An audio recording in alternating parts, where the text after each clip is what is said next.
You know, it's amazing how every year we have the same situation again and again and again. We call it flu season. Clearly, we went through a rather protracted flu season when we went through the pandemic and COVID, more or less a continuous 3 years, depending how you read the news and depending what you want to believe. But we'll call it a very protracted flu season, even though you didn't have that reference during that time. And even now, just this week, we're early February, and we're reminded by, among other newspapers, the New York Times, which clearly wants you to know what's going on flu-wise on a regular basis, for better or for worse. And so here we are, January 31st, 2023. COVID is still linked to hundreds of deaths a day in the US. I don't know if that's true or not. I'm saying it is headline news on a regular basis because it's flu season.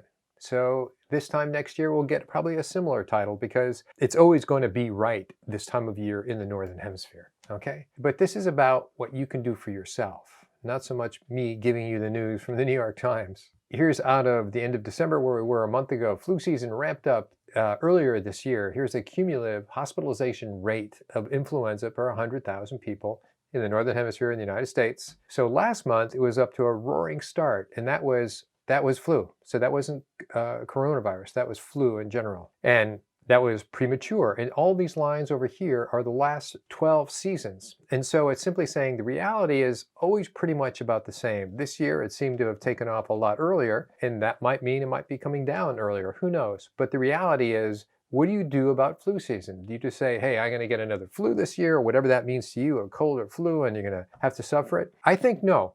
I think that's not really the best way. I think there's plenty you can do for yourself, and it really deserves an exploration. And that's what we've been talking about in these last few videos, about secrets that were, and I think secrets that hadn't been discovered yet. So I guess maybe that's truths that haven't been discovered yet over the last 3 or 4 years internationally by all the research and all the studies that came out that can help us address flu seasons in perpetuity. It's amazing, in my view. So last month it was very big. Here's where we are right now, February 7th, tracking hospitalization in this brutal virus season. And that was a month ago. On average, we're here. And this is the flu season out to the end of April, so they say. I want to talk to you about another group that is prone to glutathione deficiency. So when I'm saying it's a reduced glutathione deficiency, because reduced glutathione is really the only active glutathione. We've talked about that before, but this is now coming together. Some big pieces we're going to be putting together for your understanding. So I'm not saying, hey, run out and get some glutathione and life is going to be good and you found the pill.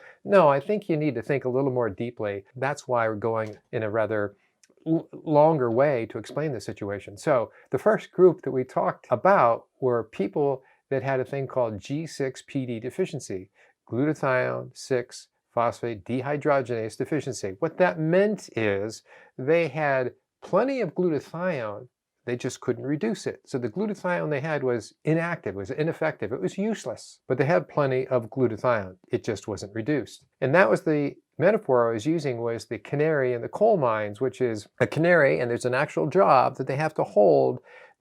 Somebody watches the canary back for the hundreds of years they've been in coal mines to make sure there's not a methane gas, because methane you can't really smell. So they were the animals that would, if they died, then there was methane gas and everybody had to leave the mine. So that's where it comes from, the canary in the coal mine. It's about methane gas. So these people, for us, the G6PD deficiency people, for us, were the canary in the coal mine relative to glutathione, but relative to the role glutathione plays in all of our immune system. But here's the story.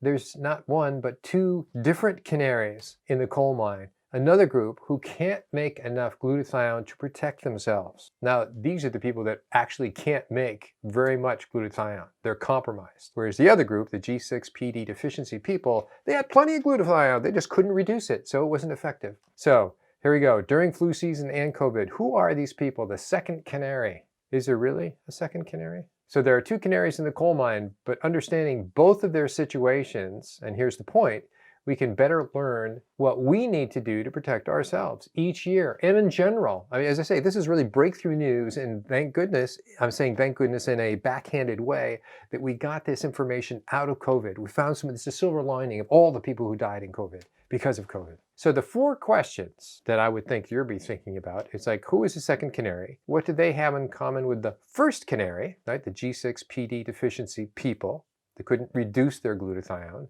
And what did they have in common with people who suffered the most during COVID? And fourth, and perhaps the most important, is this correctable?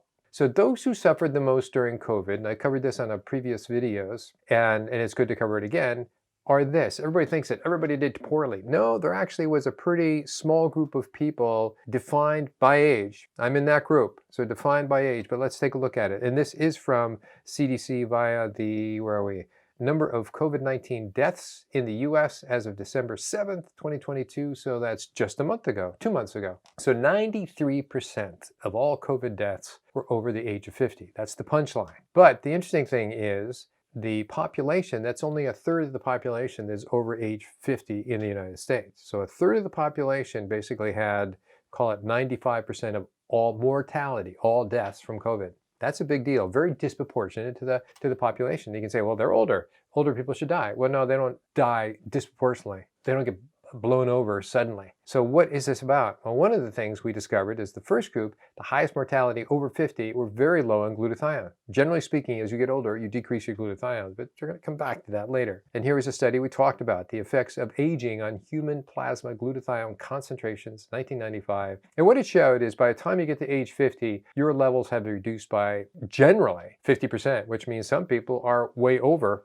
even lower glutathione. So it is an issue. And is it addressable? I don't know. Did you see those other videos? Yes, it is. So the results suggest that elderly persons are more susceptible to oxidative injury, which is what COVID was, remember the cytokine storm, due to decreased plasma glutathione levels, reduced glutathione levels. So the same was true for the 1918 to 1920 pandemic in terms of mortality. And here we go. Here's looking at 2018 to 2019, really at the end of World War I. Imagine that, coming back from World War I as a soldier, and now you're faced with the pandemic, which was worldwide at that point. Happened pretty quickly, really in the course of 2 years. They had a mild, spotty first wave in 1918. It did not spread worldwide. The second wave killed 2/3 of the people in about 14 weeks. That's massive. And then the third wave hit 2019 and lasted through the spring of 1919. Just a personal little note, both my parents were born on both sides of this. I had one parent who was born in 1918, and then the other parent was born in January 2nd, 2019, and she was born in October 7th, right there, both sides of the big wave. All right, what does it look like? Total excess mortality rates per 10,000 persons of the 1918 pandemic. I'll make it easy for you. All these lines, right? First wave, second wave, third wave. Solid line is the first wave, dotted is the third, and dashed is the second. Age groups. Notice that at this one inflection point, it's over the age of 50. Boom. Okay, that was all-cause mortality at that time period. Now, what about respiratory related? That's what the flu was about. Respiratory related, it was equal. It was after age 50. So what do these two things have in common? Obviously, they both died and they had the same inflection point, but for slightly different issues. They weren't 100%. So that must have something to do with the age group. What is the age group lacking? So here is the review of the G6PD and what their issue was, right? Now I'm bringing you up. So the second answer, what is the second group? And what was there? What do they have in common here? Okay, so the second group is G6PD deficiency. It's an evolutionary adaptation that allowed them to survive malaria. And we went through that a bit before. Showed where malaria was, showed where they were.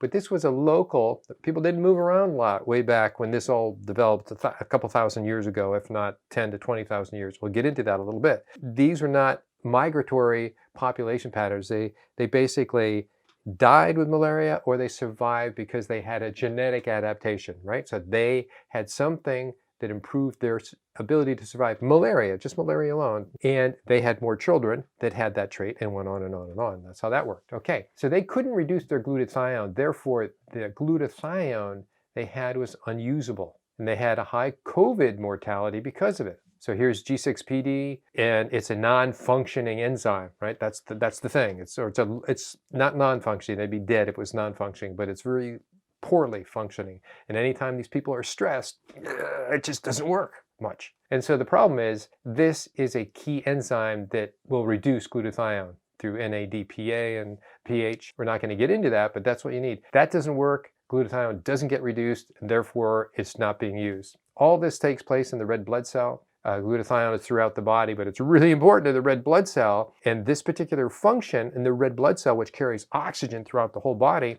the strategy is if you can reduce the red blood cell, which is where the malaria parasite will live, they have no place to live. And therefore your chances of surviving as a person and subsequent generations are greater relative to malaria. It might be worse relative to other things, but it's greater relative to malaria. Okay then, here's step one, G6PD deficiency, decreased NADPH, which leads to decreased antioxidant activity, reduced glutathione. That means excess oxidative stress. And that's part of their strategy. It wasn't like an accident. That's part of their strategy. But that had other consequences, which are now being felt through respiratory virus infections, COVID. So when glutathione can't be reduced, it starts to affect the liver and it affects the kidney. And consequently, the liver can't activate its stage of vitamin D. So vitamin D has to be partially activated in the liver, sends it to the kidney, which then activates it to support the immune system. So it cuts back on that ability to do that. So that's cut back. So it's the controlling, managing influence on vitamin D activation for our immune system. So when you hear about vitamin D, it's glutathione to vitamin D, all right? So now you have decreased vitamin D, so you have even a weaker immune system. A lot of oxidative stress, what they call reactive oxygen species, call it the fire, the cytokine storm, getting out of control. And now it's even less vitamin D. Okay, so you have less reduced glutathione, a lot, increased reactive oxygen species, and decreased vitamin D leads you on to viral infections, further virus replication. It gets worse and worse. Onto ventilation, onto ECMO, and a thing called ARDS, which is Advanced Respiratory Distress Syndrome, and then possibly to death. So that's how that works. So the first step is really important. Okay, now the third group, the second canary in the coal mine can't make enough glutathione. This is their story, and it's also my story as well. Poor methylators. These are people who have a number of mutations that slows down their ability to make glutathione. So their glutathione factory is not working very well. And anytime they get stressed, it works even less well. If they're, in a kind of meditatively perfect world and there's no stresses in their life, then that's fine. A little stress, be it emotional, physical, financial, whatever it is going to cause them, or viral for sure, immune challenge, we'll get into that. But this is MTHFR and related mutations. So people who have the MTHFR mutation didn't do well during the pandemic. You go, seriously? How can we know that? That's what I asked. Seriously, how can we know that? They had a higher requirement. They have a higher requirement for B12 and folate. They have higher levels of homocysteine. We talked about that before. Lower levels of glutathione as their norm. That's their normal life, unless they take more B12 and take more folate, address those situations, but most of them don't even know they have it. So this situation leaves them much more vulnerable to viral respiratory infections. Now remember this, there was 3 ways homocysteine is increased: through folate deficiency, which they have, through B12 deficiency, which they have, through the SNP that impedes the conversion of B12 to folate, which they have, which is right here. And so this is just, I cut out some of actual reports. This is what looks like on a genomic report program. This is the SNP, single nuclear polymorphism, we're looking at right here. However, there are other ones that can add to this. There's another SNP over here that will also impair the ability to reduce homocysteine. Why is homocysteine becoming so big?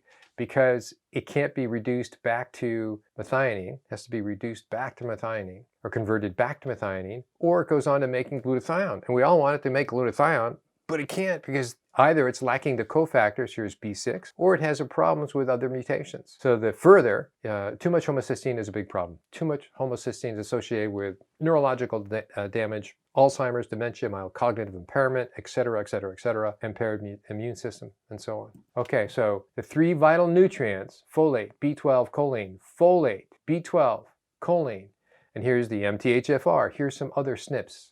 So these orange little circles are SNPs that people can have a mutation for, and they're impaired.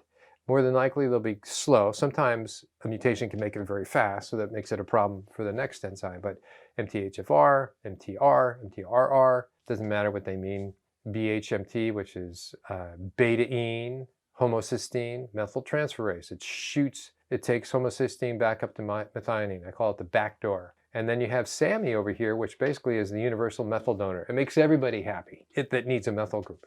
I want to show you in different ways that this is how we're looking. We're looking at nutrition, calling them cofactors. We're looking at mutation problems called SNPs. And you put them together and you sort of say, people have a problem.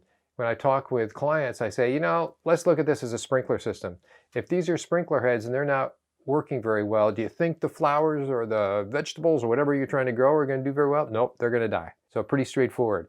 So you got to make sure your sprinkler system's working correctly, because all of this and the big picture is the glutathione factory. So we know that glutathione decreases with age. I showed you that. And homocysteine increases with age. So what do you think this is about? So viewed in a different context than simply saying, hey, lifestyle, what we eat and what we do, right, for the most part, diseases and drugs will reduce folate, B12. That leads to high homocysteine, which leads to low glutathione. That leads to mild cognitive impairment, which leads to dementia. This is a little bit different, but I also can put in immune system in there if I want to. So that Swedish study that I told you about in the last video, COVID-19, a methyl group assault, attack on our methylation. So they didn't just say it was B12 and all these little things here. I think it's a bigger picture, they're saying. I think something else is going on here. And this was kind of a breakthrough way of thinking. So this is from the COVID Studies Yearbook 2021, which are basically studies that I put together on these different things. So this is another way of looking at what I just showed you before. Here's methionine, there's homocysteine, and notice glutathione decreases with age, homocysteine increases with age, and here is a mutation, CBS. And there is SAM. So SAMe, which is off to this side here, really helps a lot of other enzymes, a lot of other SNPs to improve themselves. And so if SAMe is down,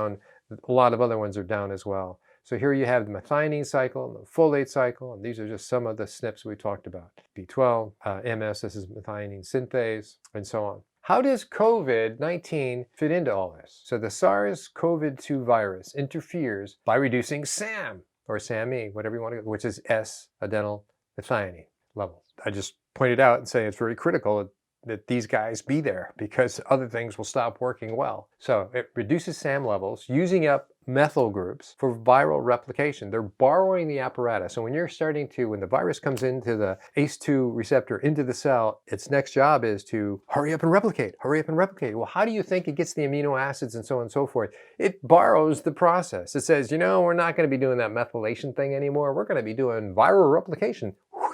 So it borrows the machinery by simultaneously increasing demand, viral replication, and depleting the supply of methyl groups. COVID-19 wreaks havoc with the body's methylation metabolism, which means other cells, other things that are dependent on the system are just not going to work well. Certain cells that should have been turned off are now being turned on, and it goes on and on. So ultimately leading to imbalance of folate, B12, homocysteine levels. Altered amounts of these nutrients influence how a person reacts to an infection, a viral respiratory infection. Human Genetic Determinants of Viral Diseases, 2017. So increased homocysteine levels and COVID-19. Doctors discovered early on that COVID-19 infections are notorious for causing blood clots. You heard about blood clots? Of course. Blood clots all over the place, right? Every day now they call it sudden death, but during COVID it was those who were on ventilators, those who were on ECMO had a blood clot, they either had a stroke and so on and so forth. We'll get to it. So if you have a blood clot in the brain, it's an ischemic stroke. In the legs, it's called a deep vein thrombosis or DVTs. And in the lungs, it's called pulmonary embolism. So COVID patients who needed intensive care, this is now documented, had a 23% increased risk of developing any kind of clot. So a quarter of all the population had an increased risk of clot. This is very new. All these ideas are coming together. They're gelling, saying, there's something we need to do regardless of the pharmaceutical. We need to look at these things. What you're not being told about NAC and glutathione that will determine how useful it is for you, because some of you are saying, great, I'm going to get glutathione. I'm going to do this. My life is going to be good. I'm going to punch it all back together and I found my magic pill. It is a kind of a magic pill, especially nowadays because it's a better form, but you need to have the bigger story to use it wisely. What you're not being told is your genomic predisposition, which we just talked about, and your intracellular nutritional deficiencies together, right? If the cofactors aren't there and you have a mutation, you got a big problem. So genomic predisposition, the SNPs, determine your need. Having the relevant mutations, SNPs, does not mean you automatically have a problem. It's the combination of nutrient deficiency and specific SNPs, the combination. Assessment of what you have. That's the deficiency evaluation. NAC's effectiveness varies depending on your specific need, i.e. deficiency. If you're not deficient and you're taking all this NAC, you probably get some help out of it, but you're not going to get as much help as somebody who's clearly deficient. For them, it's going to be remarkable. This is an older report of just looking some SNPs. How do we know it's SNPs? This is MTHFR, and there's two common alleles for this. This is the worst allele, which slows down, if you're homozygous, like this person is, that I'd worked with, now by 70%. And his family history was diabetes and addiction. Most studies are about this particular mutation. This is another one, MTHFR, pointed that one out. Homozygous slowed him down even more. CBS, cystathione, right? That's between homocysteine and glutathione. This slows it down even more. There's a problem here, but he can address the problem if he knows that he has it. Okay, so the question now becomes, how did COVID affect people with these SNPs? So believe it or not, there actually are some reports of people with MTHFR homozygous. They did a lot of studies on but it's the stories about the MTHFR. C677T, okay? That's the allele. That's the SNP. So it says from the COVID studies, 1916 yearbook, MTHFR and COVID studies, MTHFR, the highest prevalence of the T allele is in China, Mexico, and some parts of Europe. China, Mexico, and parts of Europe. You'll find out a little more. The distribution of MTHFR, gene polymorphism in healthy North Indian populations. So there's an Indian study that said, where else is this in the world? Now remember, well, you're going to find out, why did this happen in these particular areas? This is the question I hope you're asking yourself. So MTHFR and COVID-19 spreading across the world correlates with C677T allele of MTHFR. Unbelievable. Unbelievable. So basically, this is just looking at the significance of where this exists in the world. And they're saying, well, it doesn't exist very much up north. The closer you get to the equator, as a general reference, was the highest it was. So it was higher in the northern part of the Mediterranean, in China, as I just said. So highest in southern Italy, and I'll point that out in a second. Highest in the world, actually, in Mexico, in the Yucatan, where the Mayans used to be, in southern Mexico. So MTHFR gene global prevalence. And this study is an Italian study of 2021, saying how it correlates, the COVID spreading across the world correlates with C677T. Unbelievable. So in southern Italy, there's two provinces or two states that have the highest percentage of all of Europe, and even higher than China.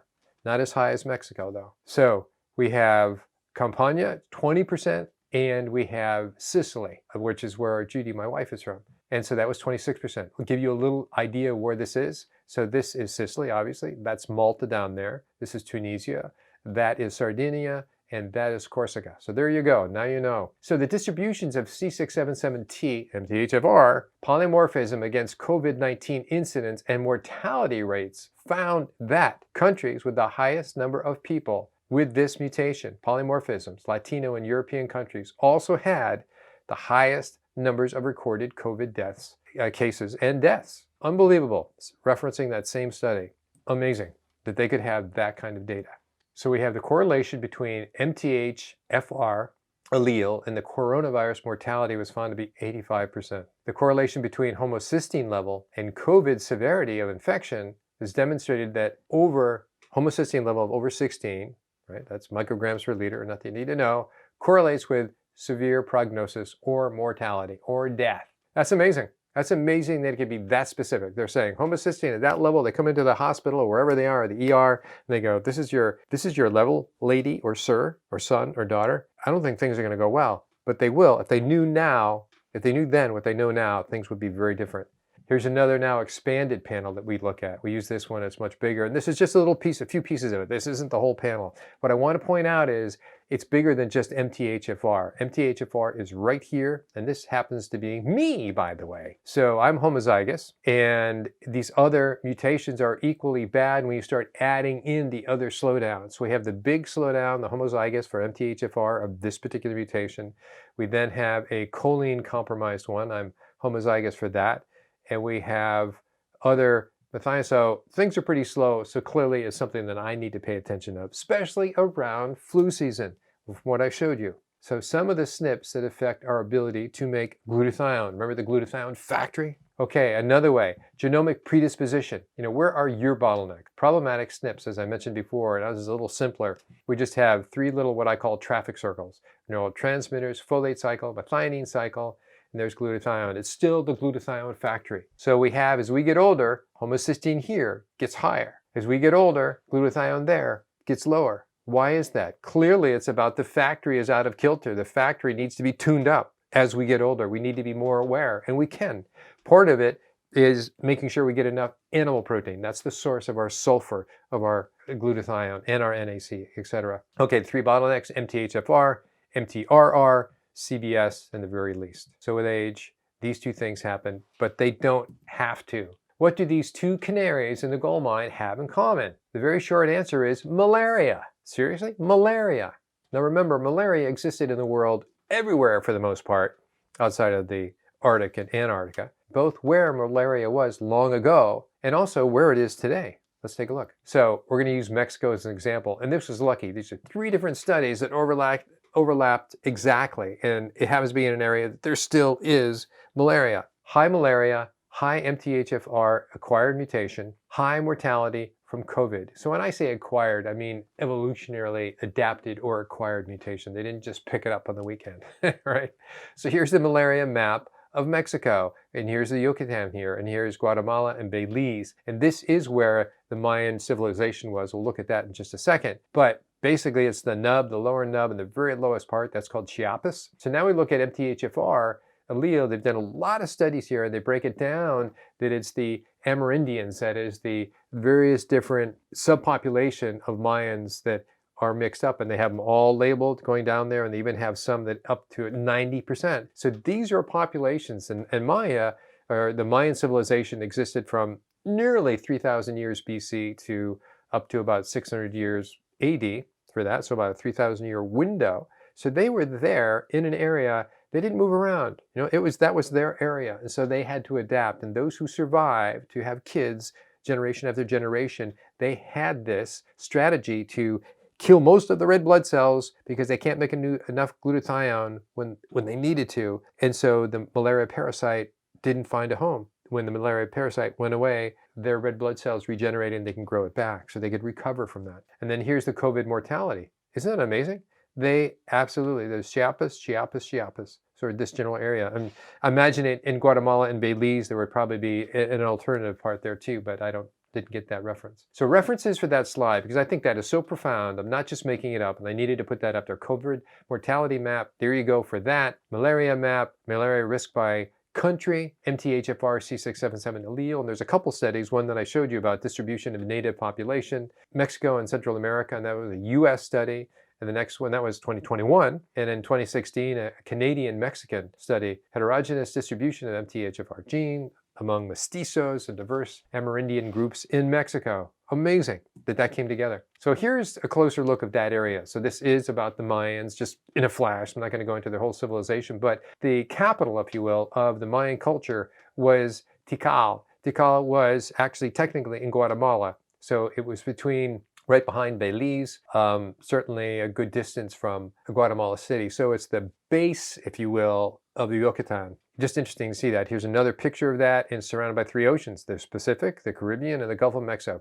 Kind of an amazing place to live and to have a civilization. And at peak population was 2 to 10 million people back in those 3,000 years, but they think the population peaked on the AD side of that era. So proximity to the location of the Mayan capital, Tikal. Isn't that amazing? So study MTHFR deficiency as a mechanism of malaria survival. This comes out of McGill University in Montreal. So polymorphism that we've been talking about results in mixed deficiencies and basically increased risk for several complex traits, including reproductive outcomes, birth defects, heart disease. Despite these bad effects, homozygosity is 5 to 15% in many populations. Highest where malaria was historically endemic and may have conferred a selective advantage, like I just showed you. You know, it's sort of like willing to kill yourself a little bit so malaria parasite doesn't make you a home. We suggest, this is the study, that mild MTHFR deficiency protects against malarial infection, and that this phenomenon may lead to high frequency of this particular mutation.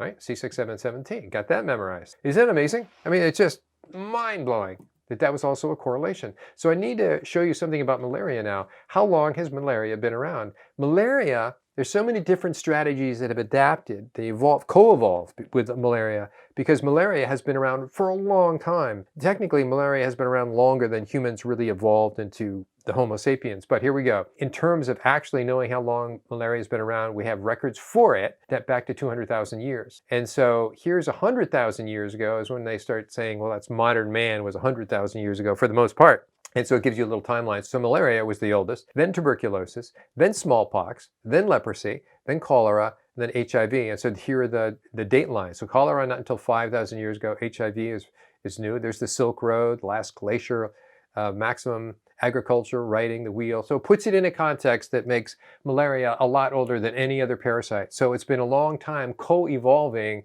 with the genetic composition of humans and other animals too, I'm sure. Other mammals. So our evolutionary path out of Africa started 50,000 years ago. Here we go, 50,000 years ago, out of Africa in the different routes, not to go into that. But by that time, 50,000 years ago, we had been coexisting with malaria for about 50,000 years already. So natural selection and infectious disease in human populations, 2014, UK, US. All right, ancient biological arms race between microbial pathogens and humans, right? They had to sort of co-adapt.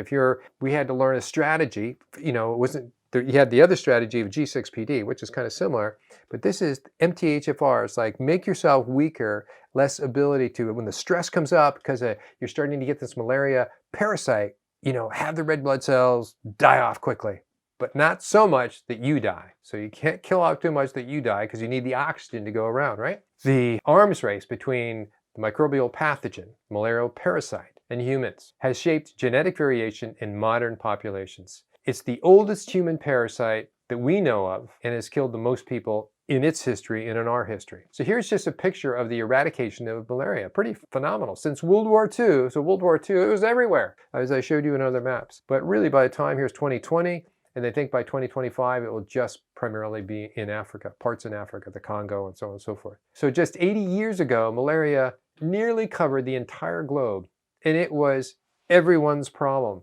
Anybody could die from malaria.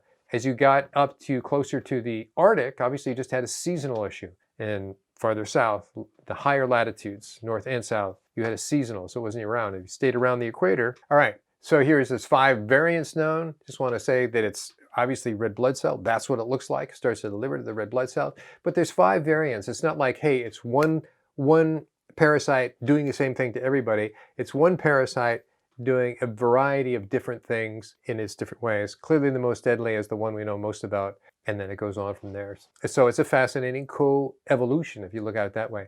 So how could either G6PD deficiency, the first canary in the coal mine, or the MTH mutation people, the second canary in the gold mine, one couldn't reduce their glutathione, the other couldn't make enough glutathione, how could that possibly be a benefit, an evolutionary adaptation against malaria? Because both actually had a functional glutathione deficiency, right? They couldn't use the glutathione they had, and they didn't have enough glutathione. So the net was both strategies had a functional glutathione deficiency that resulted in low red blood cells when stressed. Having fewer red blood cells makes it more difficult for a malaria parasite to survive in a person. That's your third answer. What they have in common.